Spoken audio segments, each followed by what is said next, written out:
ನಾಗವೇಣಿಗೆ 24 ವರ್ಷ. ಅವಳಿಗೆ ಒಬ್ಬ ಚಿಕ್ಕಪ್ಪ ಇದ್ದಾನೆ. ಚಿಕ್ಕಪ್ಪ ಅಂದರೆ ಸ್ವಂತ ಚಿಕ್ಕಪ್ಪ ಅಲ್ಲ, ದೂರದ ಸಂಬಂಧದಲ್ಲಿ ಚಿಕ್ಕಪ್ಪ ಆಗುತ್ತಾನೆ ಅಷ್ಟೇ.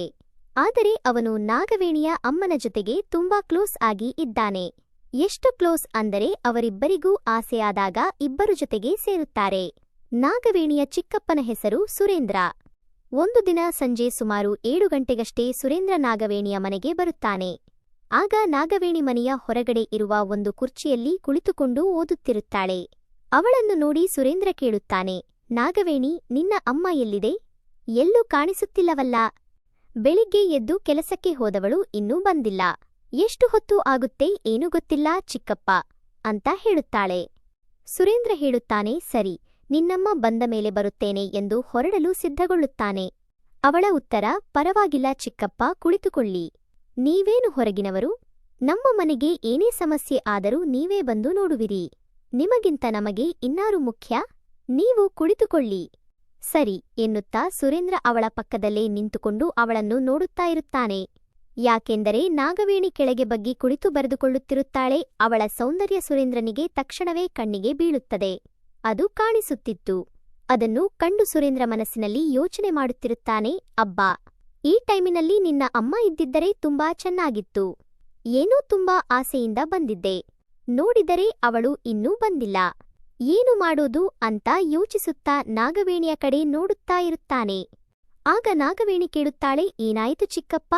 ನನ್ನ ಹತ್ತಿರ ಕುಳಿತುಕೊಳ್ಳಿ ಎಂದರೆ ನೀವು ಕುಳಿತುಕೊಳ್ಳುತ್ತಿಲ್ಲ. ಅದನ್ನ ಬಿಟ್ಟು ಸುಮ್ಮನೆ ನನ್ನ ಕಡೆನೇ ದಿಟ್ಟಿಸಿಕೊಂಡು ನೋಡ್ತಾ ಇದ್ದೀರಾ. ಬನ್ನಿ, ನೀವು ಇಲ್ಲಿ ಕುಳಿತುಕೊಳ್ಳಿ. ಸುರೇಂದ್ರ ಉತ್ತರಿಸುತ್ತಾನೆ, ಪರವಾಗಿಲ್ಲ, ನಾನು ಇಲ್ಲಿ ನಿಂತುಕೊಂಡೇ ಇರುತ್ತೇನೆ. ಇಲ್ಲಿ ನಿಂತುಕೊಳ್ಳುವುದು ಒಂದು ರೀತಿಯಲ್ಲಿ ಚೆನ್ನಾಗಿದೆ. ಏನು ಚಿಕ್ಕಪ್ಪ, ಇವತ್ತು ಹೊಸ ರೀತಿಯಲ್ಲಿ ಮಾತಾಡ್ತಾ ಇದ್ದೀರಾ? ನಿಮ್ಮ ನೋಟದಲ್ಲೂ ಏನೋ ಹೇಳಬೇಕು ಅನ್ನೋ ತರ ಇದೆ ಅಂತ ನಾಗವೇಣಿ ಹಾಸ್ಯವಾಗಿ ಹೇಳುತ್ತಾಳೆ.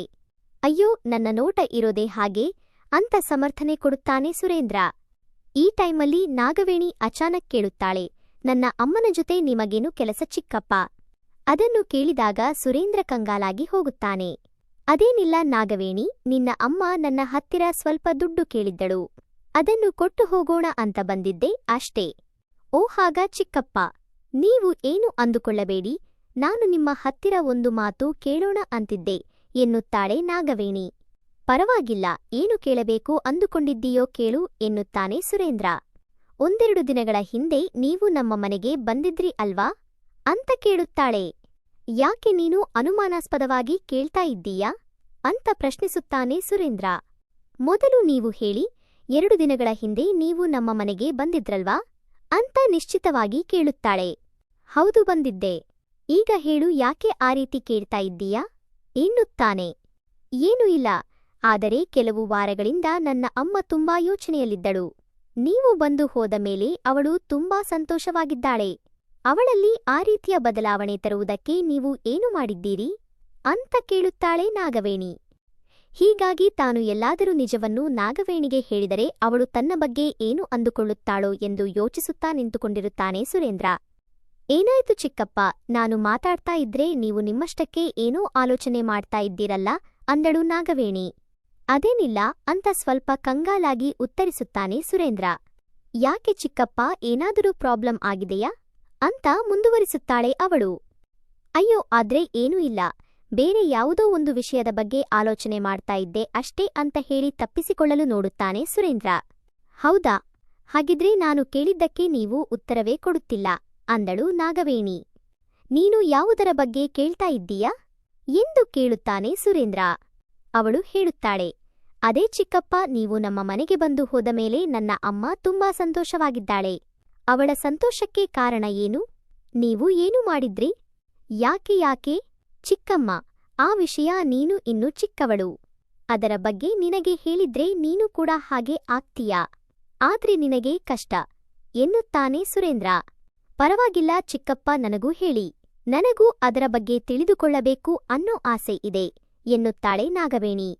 ನಾನು ಯಾಕೆ ಹಾಗೆ ಹೇಳ್ತೀನಿ ಅಂತ ಅರ್ಥ ಮಾಡಿಕೋ. ಒಂದು ವೇಳೆ ನಿನಗೆ ಅದು ಗೊತ್ತಾದರೆ ನಿನಗೆ ಪ್ರತಿಕ್ಷಣವೂ ನರಕವಾಗುತ್ತೆ ಎನ್ನುತ್ತಾನೆ. ನೀವು ಹೇಳೋದೇ ಅರ್ಥ ಆಗ್ತಾ ಇಲ್ಲ. ನೀವು ಬಂದು ಹೋದ ಮೇಲೆ ನನ್ನ ಅಮ್ಮ ತುಂಬಾ ಸಂತೋಷವಾಗಿದ್ದಾಳೆ. ಆದರೆ ನೀವು ನೋಡಿದರೆ ಪ್ರತಿಕ್ಷಣ ನರಕವಾಗಿರುತ್ತೆ ಅಂತ ಹೇಳುತ್ತಿದ್ದೀರಾ.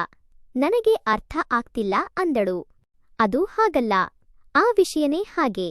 ಅದು ನಡೆಯುವಾಗ ತುಂಬಾ ಕಷ್ಟವಾಗುತ್ತೆ. ಆದರೆ ನಮ್ಮ ಆಸೆ ಒಮ್ಮೆ ತೀರಿಸಿಕೊಂಡ ಮೇಲೆ ಸ್ವಲ್ಪ ಸಮಯ ಬಿಟ್ಟು ಮತ್ತೆ ಅದು ಬೇಕು ಅನ್ನಿಸುತ್ತದೆ ಎನ್ನುತ್ತಾನೆ ಸುರೇಂದ್ರ. ನೀವು ಏನೋ ತುಂಬಾ ಹೊಸದಾಗಿ ಮಾತನಾಡುತ್ತಿದ್ದೀರಿ. ನನಗೆ ಯಾವುದೂ ಅರ್ಥವಾಗ್ತಾ ಇಲ್ಲ. ಪ್ಲೀಸ್ ನನಗೆ ಆ ಸೀಕ್ರೆಟ್ ಏನು ಅಂತ ಸ್ವಲ್ಪ ಹೇಳಿ ಅಂತ ಒತ್ತಾಯಿಸುತ್ತಾಳೆ ನಾಗವೇಣಿ. ನೀನು ಇಷ್ಟೆಲ್ಲ ಕೇಳಿಕೊಳ್ಳುತ್ತಿದ್ದರೆ ನನಗೆ ಹೇಳಬೇಕು ಅನಿಸುತ್ತಿದೆ. ಆದರೆ ಅದರಲ್ಲೊಂದು ಸಮಸ್ಯೆ ಇದೆ. ಅದರ ಬಗ್ಗೆ ಹೇಳಿದರೆ ನಿನಗೆ ಅರ್ಥ ಆಗುವುದಿಲ್ಲ. ಅದನ್ನು ನಾನು ಮಾಡಿಯೇ ತೋರಿಸಬೇಕು ಅಂದ. ಚಿಕ್ಕಪ್ಪ, ಒಮ್ಮೆ ನೀವು ಹೇಳಿ ನೋಡಿ, ನಾನು ಅರ್ಥ ಮಾಡಿಕೊಳ್ಳುತ್ತೇನೆ ಅಂದಳು ನಾಗವೇಣಿ. ಸರಿ, ನಿನ್ನಿಷ್ಟ ಅಂತ ಎಂದು ಸುರೇಂದ್ರ ಹೇಳಿ ಅವಳಿಗೆ ಎಲ್ಲ ವಿಷಯವನ್ನೂ ಹೇಳಿದನು. ಆ ದಿನ ಅವರಿಬ್ಬರು ಸೇರಿಕೊಂಡು ಏನೆಲ್ಲ ಮಾಡಿದರು ಎಂಬುದನ್ನು ಅವನು ಸ್ಪಷ್ಟವಾಗಿ ವಿವರಿಸಿದನು. ಮೊದಲು ಕೇಳುವುದು ನಿಜಕ್ಕೂ ಕಷ್ಟವಾಗಿತ್ತು. ಆದರೆ ನಂತರ ನಾಗವೇಣಿ ಎಲ್ಲವನ್ನೂ ಆಸಕ್ತಿಯಿಂದ ಕೇಳಿಕೊಂಡಳು. ಎಲ್ಲವನ್ನೂ ತಿಳಿದ ನಂತರ ಅವಳಿಗೂ ಕೂಡ ಒಮ್ಮೆ ಅದನ್ನು ನೋಡಬೇಕು ಅನ್ನಿಸಿತು. ಆದರೆ ಚಿಕ್ಕಪ್ಪನ ಬಳಿ ಅದರ ಬಗ್ಗೆ ಕೇಳುವುದಕ್ಕೆ ಅವಳಿಗೆ ಇಷ್ಟವಾಗಲಿಲ್ಲ, ಧೈರ್ಯವೂ ಬಂದಿಲ್ಲ.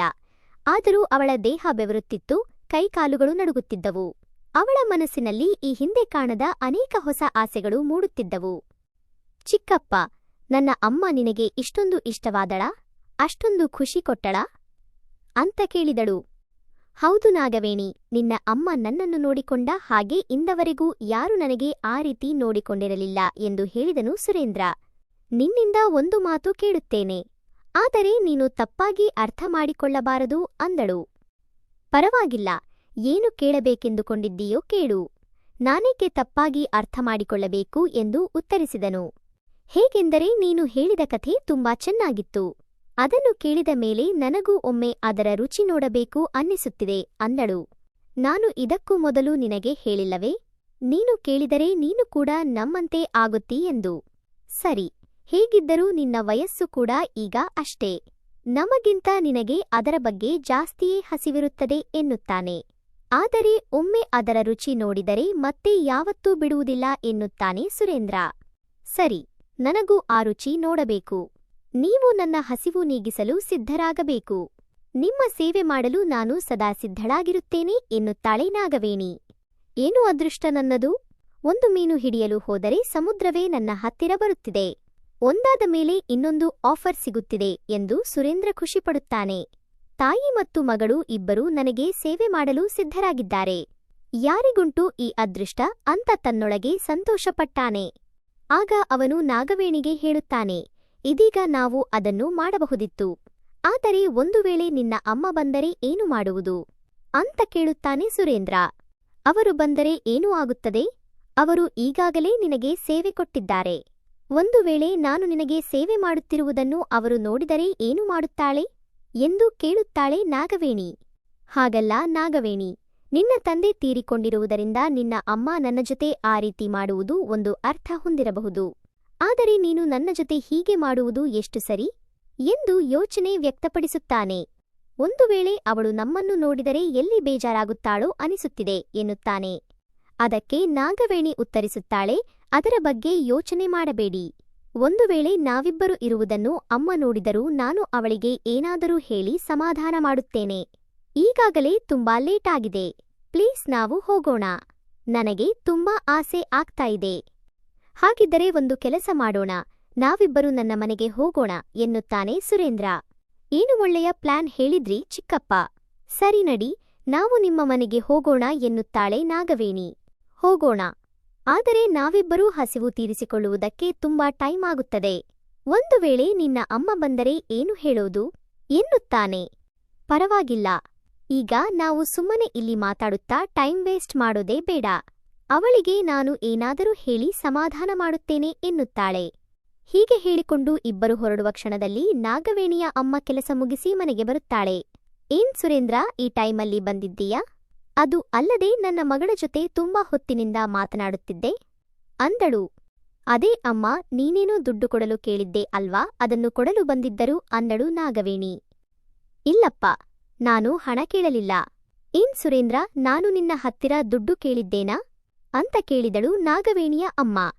ಸುರೇಂದ್ರ ಆ ಮಾತು ಕೇಳಿ ಸ್ವಲ್ಪ ಸಂಕೋಚದಿಂದ, ತಾನು ನಿನ್ನ ಆಸೆ ತೀರಿಸಿಕೊಳ್ಳಲು ಬಂದಿದ್ದೆ ಅನ್ನೋ ಮಾತು ಹೇಳೋದಾಗಿ ಕಂಡುಬರುವ ಸನ್ನೆ ಮಾಡಿ 2 ದಿವಸ ಹಿಂದೆ ನೀನು ಹಣದ ಅಗತ್ಯವಿದೆ ಅಂತ ಹೇಳಿದ್ದೆ ಅಲ್ಲವೋ, ಅದಕ್ಕಾಗಿ ಬಂದಿದ್ದೆ ಅಂತ ಹೇಳುತ್ತಾನೆ.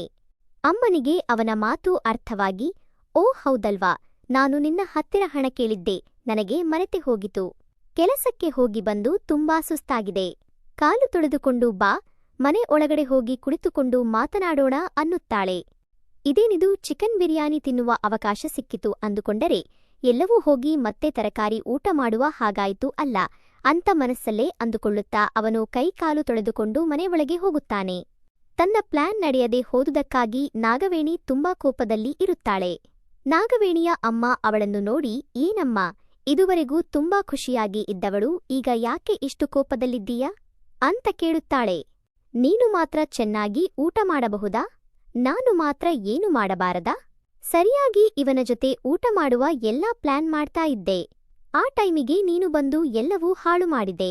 ಕೋಪ ಬರದೆ ಇನ್ನೇನಾಗುತ್ತೆ ಅಂತ ಮನಸ್ಸಲ್ಲೇ ಬೈದುಕೊಳ್ಳುತ್ತಾ, ಏನಿಲ್ಲ ಅಮ್ಮ ಅಂತ ಕೃತಕವಾಗಿ ನಗುತ್ತಾಳೆ.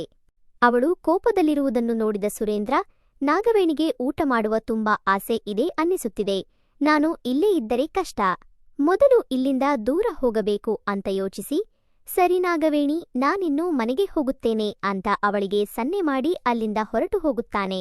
ನಾಗವೇಣಿಗೆ ಅವನ ಮಾತು ಸಂಪೂರ್ಣವಾಗಿ ಅರ್ಥವಾಗುತ್ತದೆ. ಸರಿ ಚಿಕ್ಕಪ್ಪ, ನೀವು ಹೋಗಿ ಬನ್ನಿ ಅನ್ನುತ್ತಾಳೆ. ಸ್ವಲ್ಪ ಹೊತ್ತು ಬಿಟ್ಟು ಮನೆಯ ಹಿಂಭಾಗದ ಬಾಗಿಲಿನಿಂದ ಹೊರಟು ಸುರೇಂದ್ರನ ಮನೆಗೆ ಹೋಗುತ್ತಾಳೆ. ಅಲ್ಲಿ ಅವನ ಜೊತೆ ತನ್ನ ಹಸಿವನ್ನು ತೀರಿಸಿಕೊಳ್ಳುತ್ತಾಳೆ. ಈ ವಿಷಯ ನಾಗವೇಣಿಯ ಅಮ್ಮನಿಗೆ ತಿಳಿಯುವವರೆಗೂ ಪ್ರತಿದಿನ ಅವರು ಹೀಗೆ ಎಲ್ಲವನ್ನೂ ಗುಟ್ಟಿನಲ್ಲಿ ನಡೆಸಿದರು. ಕಥೆ ಇಷ್ಟವಾದರೆ ಲೈಕ್ ಮಾಡಿ, ಚಾನೆಲ್ ಅನ್ನು ಸಬ್ಸ್ಕ್ರೈಬ್ ಮಾಡಿ. Thank you. ನಿಮ್ಮ ಅಭಿಪ್ರಾಯಗಳನ್ನು ಕಾಮೆಂಟ್ ಮಾಡಿ.